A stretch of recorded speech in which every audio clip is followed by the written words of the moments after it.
Good evening and welcome to Thai PBS World. Of all the troubles facing the young Prayut government, none seem to be as taxing and menacing as the one many believe to be self-inflicted. For the first time in Thai political history, a whole cabinet is accused of lacking legitimacy for a simple reason that the oath of office it takes is incomplete. And of course, in the crosshair is Prime Minister Prayut, who has yet to explain what went wrong. The whole thing started off as something that might initially sound inconsequential to many. Just as Prime Minister Prayut was about to deliver his government's policy statement to the Parliament on July the 25th, Prayut Sangkonakul, Secretary General of the Future Forward Party, questioned the constitutionality of the Prayut government. Prayut claimed that the oath taken by Prayut and his cabinet during the swearing-in ceremony before His Majesty the King on July the 16th was not complete. He insisted that they omitted a key sentence in the oath required by the Constitution. Prayut's objection was quickly dismissed on that day, apparently as just another opposition MP's effort to score political points. But over time, it has snowballed into the biggest challenge facing the already politically shaky Prayut coalition. For weeks now, Prayut has been bombarded with questions as to whether his government has the legitimacy to run the country. Besides opposition parties, the media and academics have also piled pressure on Prime Minister Prayut for an answer on how he will resolve the controversy which by now has become a major drag on his coalition. Was it an honest mistake, or was it something else? And what is he going to do about it? Prayut has been both vague and evasive when confronted by these questions. According to Section 161 of the Constitution, cabinet members must take an oath of office before His Majesty the King. Prayut and his cabinet did just that, except for this key sentence which comes at the end, as well as to uphold and oblige by the Constitution of the Kingdom of Thailand in every aspect. Opposition politicians with a more sinister mind have even gone to the extent of hinting that Prayut intentionally omitted the key sentence so that he would not be obliged to adhere to the Constitution.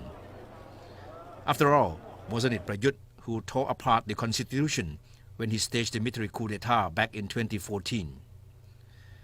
And it certainly doesn't help that Prayut has been flip-flopping on the controversy.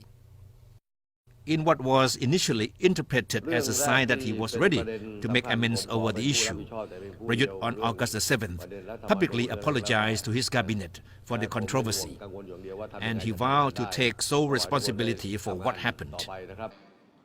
His remark fueled speculation in the media that he might even decide to step down to show his responsibility. But the next day, government spokeswoman Narumon Pinjosinwat explained that the Prime Minister's remark was not related specifically to the oath-taking. She insisted that Prayut was talking about problems facing the government in general. Of course, the opposition has made it clear that it would not allow Prayut to rest in peace over the issue. But at the same time, Prayut has also refused to be nailed down by his political opponents. Opposition MPs have tried without success for 2 consecutive weeks to have Prayut appear before a House session to answer their query on the controversy.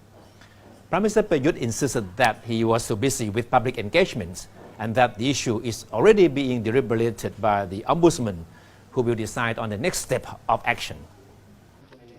Realizing that they were running into a stone wall, the opposition parties decided to take the only course left for them. Last week, they filed a motion with House Speaker Chulik Pai for a general debate to be held against Prayut. This time, Prayut has no choice but to appear before the House session, and certainly to be grilled by his political opponents. Deputy Prime Minister Wisnu Krungam suggested last week that Prayut might speak only briefly at the session and let others represent him afterward. He did not say who would be speaking on the Prime Minister's behalf. So far, Prayut has been inconsistent with his reactions to the controversy. On the outset on July the 25th, he said he considered his oath-taking to be complete. Over a week later, he insisted that he did what was constitutionally required and that the whole issue should be put to rest for the sake of the country. And on August the 7th, Prayut said he would take responsibility for what happened. A few days later, he told the media to stop reporting on what he described as nonsense. And when asked by reporters about the upcoming House debate, this is what he had to say. I'm not afraid. I'm afraid of nothing. The House session, which House Speaker Chua Lik Pai has scheduled for the end of the month, is likely to be a political exercise, as Prayut will not be subject to a vote. But it will certainly be another test of Prayut's temperament. And it shouldn't be a surprise if the session turns out to be another censure of the Prime Minister. As Prayut waits for the House debate, the Ombudsman is proceeding with its deliberation on the case, which was submitted to it by self-styled political activist Sisuwan Chanya. There is a strong likelihood that the matter will eventually be settled in the Constitutional Court. What is the worst-case scenario for Prayut? In the opinion of several legal experts and political analysts, if the oath-taking is found to be incomplete, everything would have to go back to square one. That means Prayut would have to form a new cabinet, take a new oath of office, and this time making sure that it is going to be a complete one. Then repeat the whole process of presenting his government's policy statement to the parliament, which means being subject to another round of political chastisement. But all these would have to be preceded by a petition for a royal pardon for the alleged blunder he made. Knowing Prayut as he is, nobody expects him to speak at length on this particular issue during the House session. But the big question is whether whatever he's going to say will help him out of the hot water. And that's all for Thai PBS World tonight. Thank you for watching.